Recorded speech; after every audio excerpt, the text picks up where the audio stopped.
Right, so here we are in Torquay. We're on this pontoon here because we're a fairly big boat and this is the best space they've got for us alongside a fishing boat.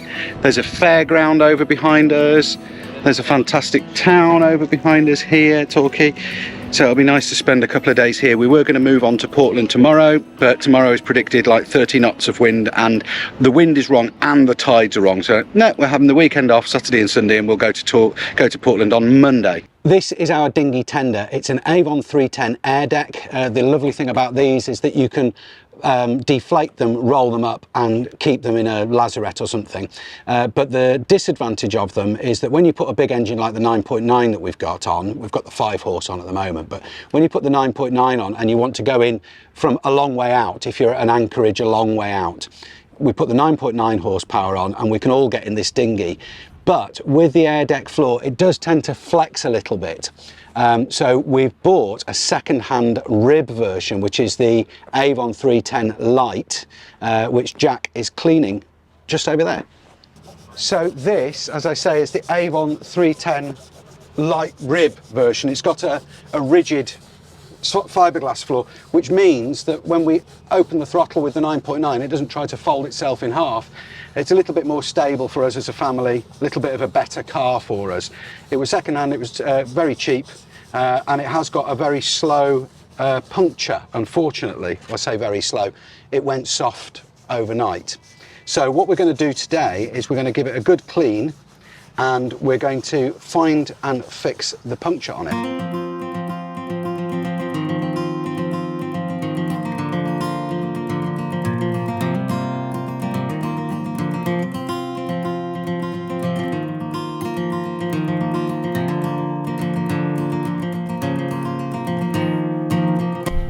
There you go, that looks like bubbles to me. Can you see that?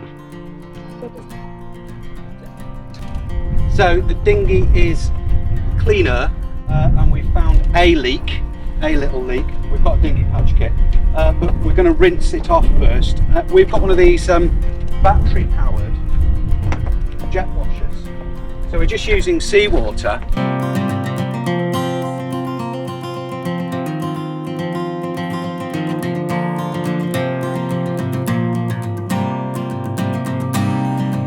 So the next thing to do is to do the patch, and there's a bit of preparation work.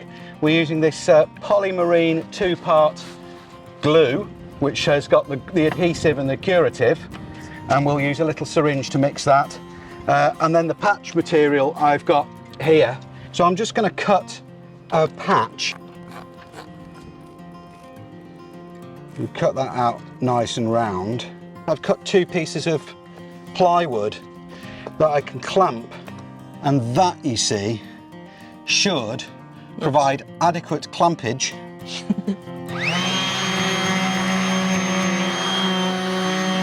I'm not sure if you can see, but that whole area is now really nicely abraded.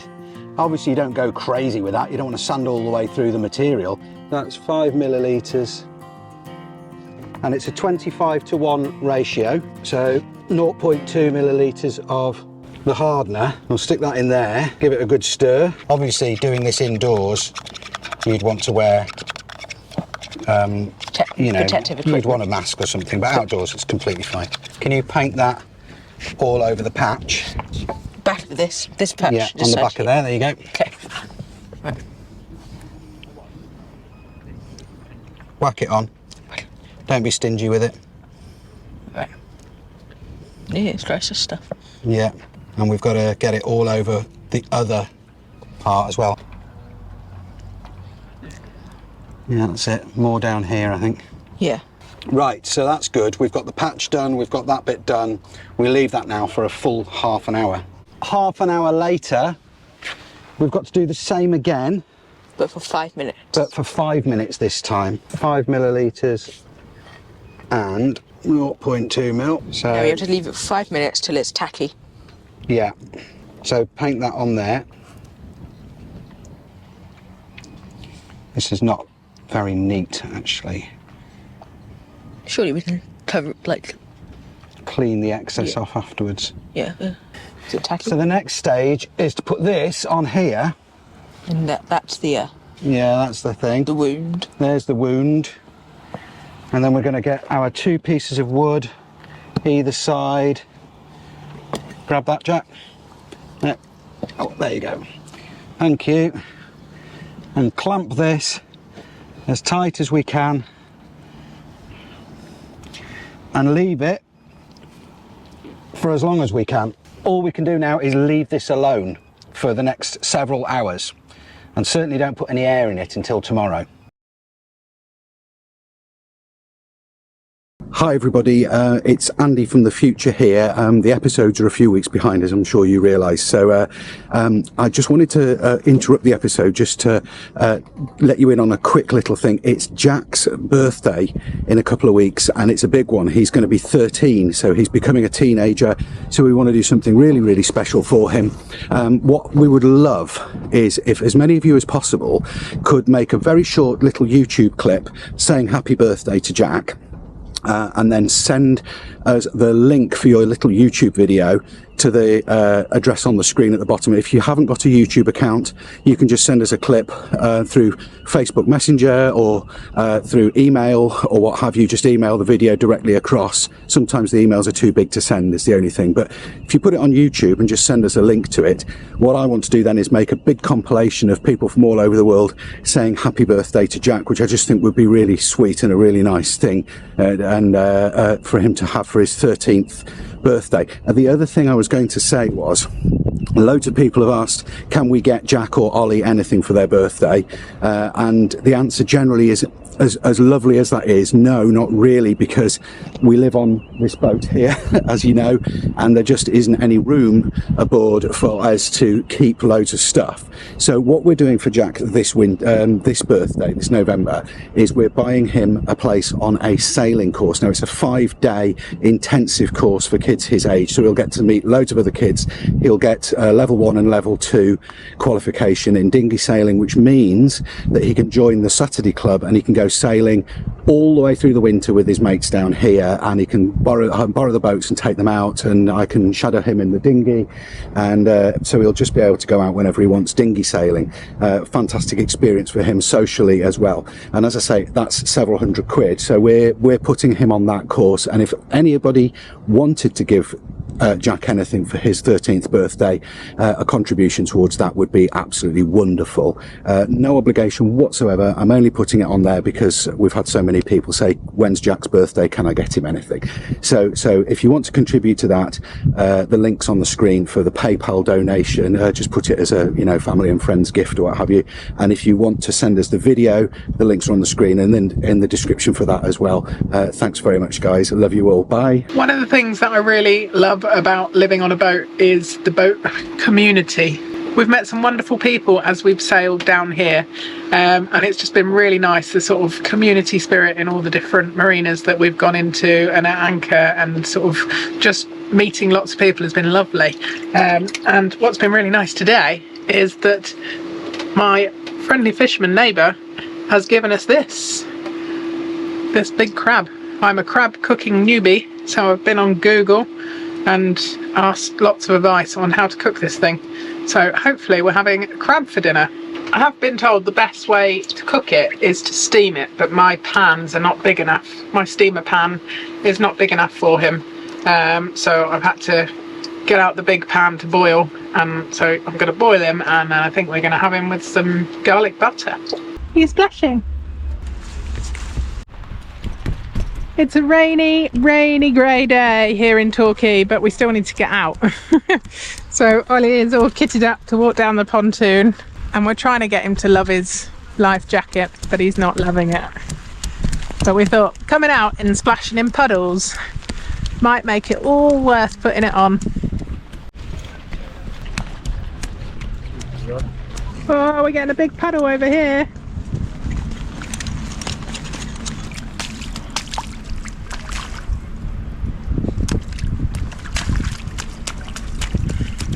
Ready?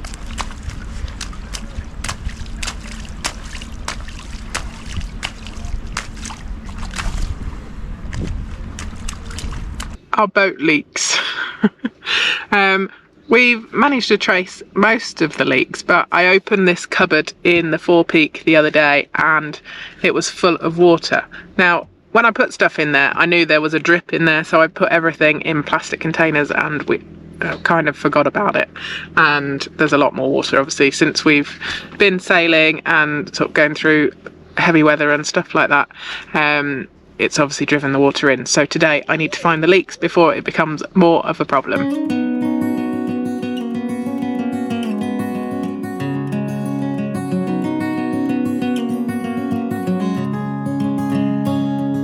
So I think this is where the water's coming in, but I'm going to pour some water on the deck and see where it comes out.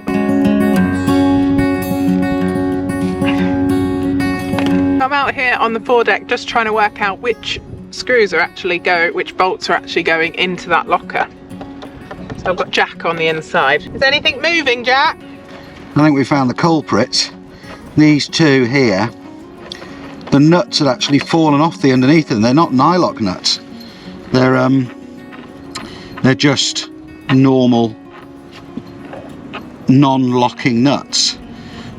And it doesn't even look like they've got any sealant in, which worries me slightly because it looks like the pulpit maybe was, oh no, there is some sealant, but it looks like the pulpit was sort of dry fitted by somebody in the past and hasn't been like fully cinched down and sealed up. So over winter we'll remove the whole pulpit, I think, and reseal the whole thing, but I'm not going to do that right this minute. We're just going to seal up the holes and then take the whole pulpit out and refit it over winter. And I'm using Sika 290 for this. Melissa, I'll just get both the bolts through before you put a nut on them. That doesn't even go all the way through. So I've got a longer one, but it doesn't match. It's an Allen key. So again, over winter, I'll order a set and we'll change all of these and do a refurb of the mounting of the pulpit and an overhaul and check of the mounting of all of the stanchion posts as well. I mean, they must be okay because we've done hundreds of miles and none of them have come off, but it's definitely worth putting on our list of things to check for winter.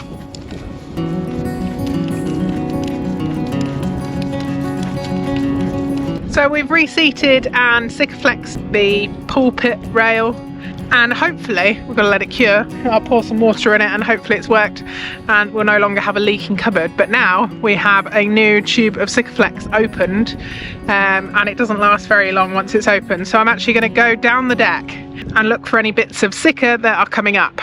Now eventually, probably when we get somewhere warm, we are going to have to re-cork the whole deck, which is obviously, you know, standard. It's part of maintenance of having a boat with a beautiful teak deck. However, there are some places where it's coming up, and obviously in an ideal world we just go, oh, there's bits coming up, and take the whole lot out and re-cork it. That's not feasible. So in the meantime, I want to just do running repairs. So I'm going to cut a little bit out and re-Sika that bit, and then eventually I will take it all out and put this little paper tape and prime it and all this stuff. But for now, I'm just going to use the tube of Sika and just repair it so no water gets under the deck. I'm just running along here just to see if there's any areas where it's coming up. So that's all I'm looking for, is little areas that just peel up easy.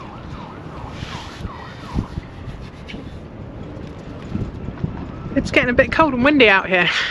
I think I've done all the places from the bow to the coach roof, and I've just masked them off. I'm going to clean them out with acetone. Probably should have done it the other way around first, but I forgot. And then I'm going to Sikaflex in there. Now I know you're all going to tell me it's the wrong way and I should put primer and I should put paper tape in. However, it's just some running repairs to keep the deck going until we can recork the whole deck. And I've just got Sika to use, so rather than water getting under the deck, I thought may as well just use it up and fix these as we go, knowing that I'll have to do the whole deck again at some point and do it properly and sand it all and do everything that you need to do to recork a teak deck. But I would rather do this than it getting worse. These here are just areas where it was a bit loose, so I've just dug out the corking and masked around it. Got those 3 there, 1 here, then I ran out of tape so I had to go into town and get more, and that's all I could get. 1 there, and then 3 here. There are a few more further aft, not many, but I'm just going this far for now before it gets too late.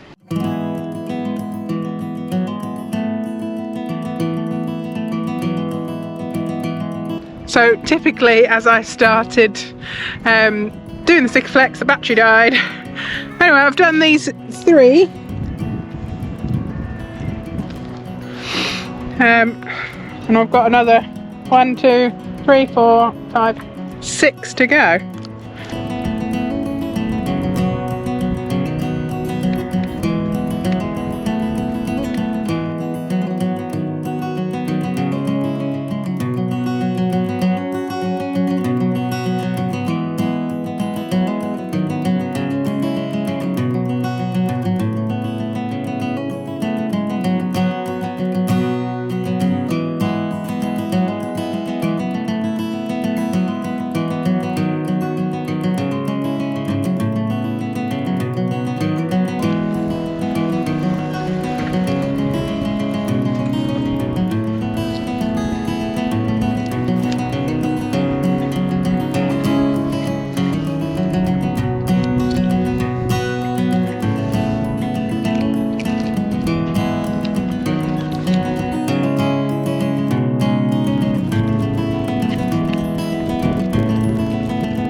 That's those areas back to the coach roof done. I will continue hopefully some more tomorrow if the weather's okay, and just get all the bits that are just slightly peeling up on the whole deck done. So that's ticked off for a little while. Now I'm probably going to have to go over some bits with the Stanley blade and just get some wobbly bits off. However, I can't actually see where they are mostly, so I'm walking around like the decks, oh, the floor is lava. So I'm guessing the fact that I can't see where I've done them is kind of a good job. But I don't think you can see where they were.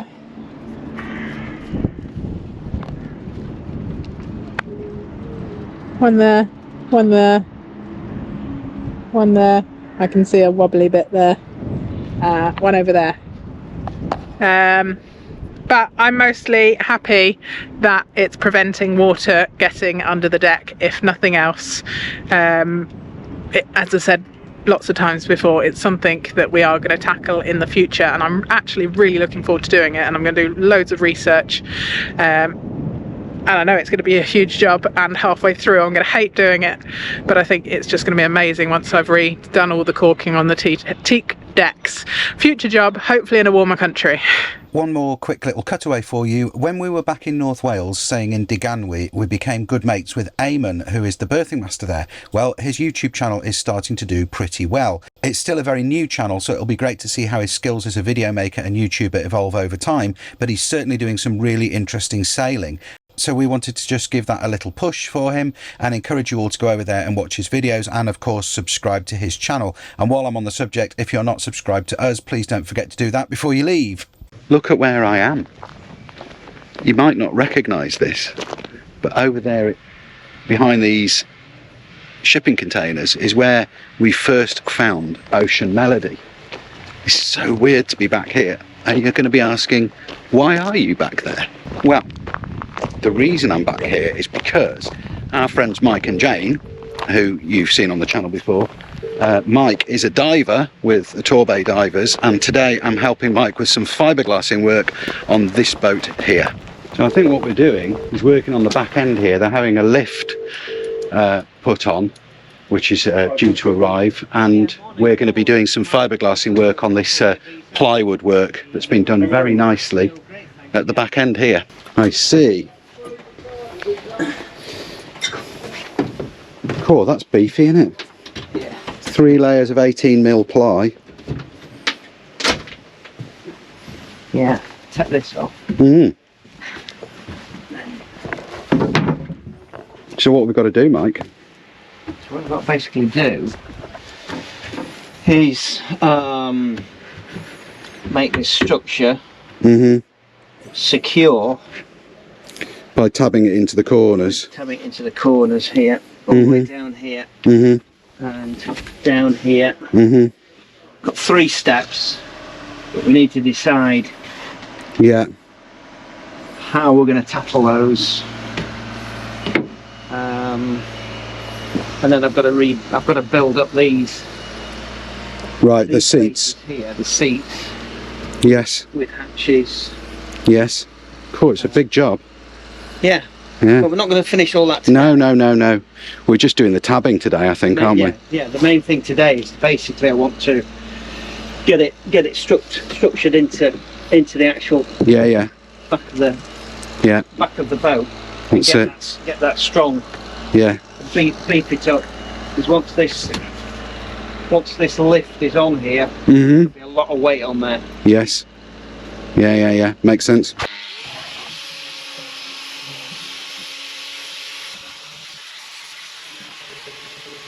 The first bit of the job, as you've just seen, is prepping.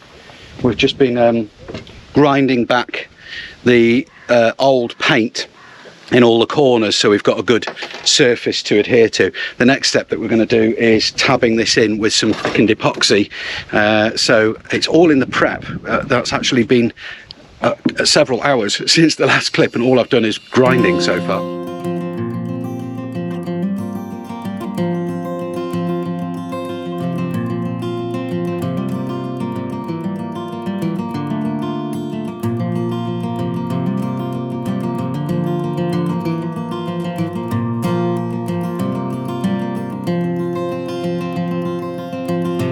A little bit of progress. This side is now tabbed with a fillet of thickened epoxy and has been glass clothed over. That side, as you can see, I've run the tabbing in with the thickened epoxy, and now I'm doing the glass cloth tape. I'm using this this tape here. As always, working in a boatyard, it's less than ideal conditions, but hey ho.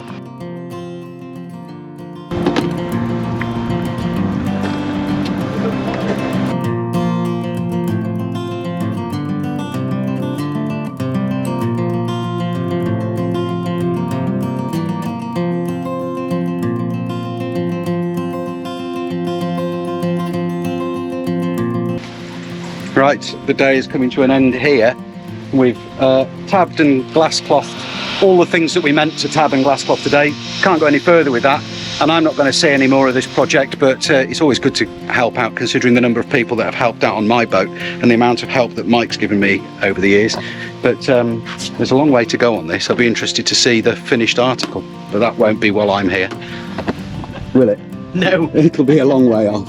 a long way up, but don't worry, I'll keep you informed how it's going. Yeah, show me the footage, and we'll put it on the YouTube channel. Yeah, Brilliant. Somebody has given us something. Look at this.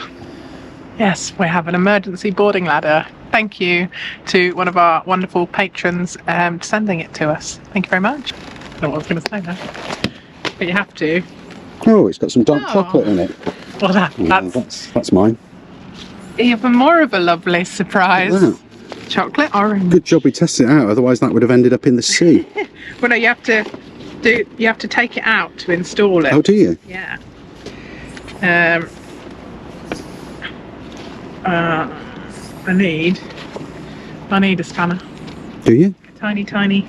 All right, okay. I'll go and get a Do spanner. that.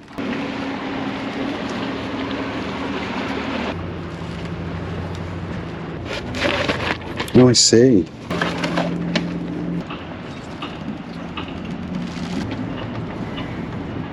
So there's 2 bits of string. There's a long end and a short end. Yeah. You go like that. Oh, I see. and then it should just fall out when you pull the bottom. Very cool. And that press stub's on the outside. Like that. Yeah. And Obviously I'll catch it because I don't want it to go in the sea, but then you pull it. Yeah. And the ladder. Yeah. deploys. Amazing. That's amazing. Thank you so much to Brian and Denise for sending us this. Absolutely amazing. Could potentially be a lifesaver, so really appreciate it. Thank you so much.